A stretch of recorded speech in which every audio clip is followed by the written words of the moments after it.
নমস্কার বন্ধুরা, কিয়ান্স ব্লগে তোমাদের সবাইকে স্বাগত। আমি খুব ভালো আছি, আশা করি তোমরা সবাই খুব ভালো আছো।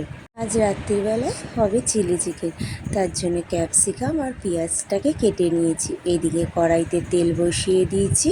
তেলটা গরম হতে হতে এদিকে চিকেন, কর্নফ্লাওয়ার, ময়দা, নুন, হলুদ, গোলমরিচ সব দিয়ে চিকেনটাকে ম্যারিনেট করে নিলাম।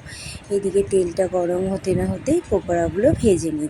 কাল চিকেন করেছিলাম, তার থেকে কিছুটা বোনলেস চিকেন সাইড করে রেখেই আর চিলি চিকেন করছি। আর আমার ছেলে তো পকোড়া ভাজতে না ভাজতে ও তো অর্ধেক নিয়ে নিয়েই খেয়ে নিচ্ছে। ও চিকেন পকোড়া খেতে খুব ভালোবাসে। ওইদিকে ক্যাপসিকামটা ভাজা হয়ে গেছে, এবার পেঁয়াজটা ভেজে নেব।